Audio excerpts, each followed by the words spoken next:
As tulips start to bloom across Ottawa, the annual Tulip Festival, which is in its 68th year, will go virtual for the first time ever. The COVID-19 outbreak forced the festival to shift gears this year after the traditional event wasn't able to take place. It's just one of many festivals and events cancelled in the city with physical distancing restrictions in place. We are able to continue our annual commemorative celebration in the safety of our homes, thanks to modern technology and the internet.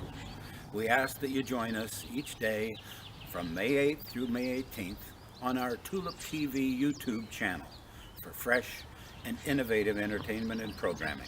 This year we have several ways to enjoy the festival online. From May 8th to 18th, be sure to join our Facebook and Instagram pages, as we'll have a ton of daily contests with prizes, activities, and we're going to be looking for you to share your photos and your tulip garden pictures. The Canadian Tulip Festival runs from May 8th to the 18th, and all activities and events are online. The festival's website allows visitors the opportunity to trace the path of the liberation of the Netherlands and learn about sacrifices made by Canadians in World War II.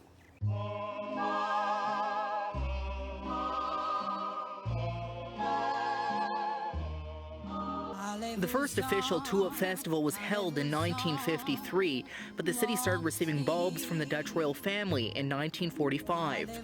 That year they sent 100,000 tulip bulbs to Ottawa in gratitude for Canadians having sheltered the future Queen Juliana and her family for the 3 years during the Nazi occupation of the Netherlands in the Second World War.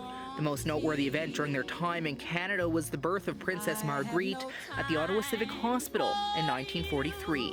The maternity ward was temporarily declared to be extraterritorial by the Canadian government, allowing Princess Marguerite's citizenship to be solely influenced by her mother's Dutch citizenship. In 1946, Juliana sent another 20,500 tulip bulbs and promised to send 10,000 more bulbs each year. This year, people are allowed to walk through the parks, but they're asked to not gather in one place for too long. No signs are up promoting the event, and wooden tulips, which typically are scattered around the city, this year aren't seen. When the Tulip Festival first opened this week, many people were quick to notice signs in the park saying we're not allowed to take pictures of the flowers. The National Capital Commission says that rule was implemented because they didn't want people to gather in one place for a long period of time, saying the park was only open for walk-through traffic. But as COVID-19 cases in the city start to decrease, they have reversed that rule.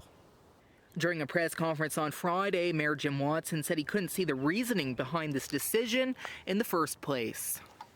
I happen to disagree with the idea that you shouldn't be allowed to take a picture. I think the whole purpose of going and seeing the tulips is not only to see the beauty in person, but also snap a quick picture. And my hope is the NCC reconsiders that regulation. It seems a little strong not to allow someone with a camera to take a picture.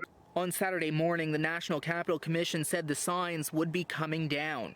In a post to Twitter, they said in an attempt to balance access to the outdoors and public health directives, no picture signs were installed to discourage gathering points at the tulip beds. They will be removed first thing tomorrow.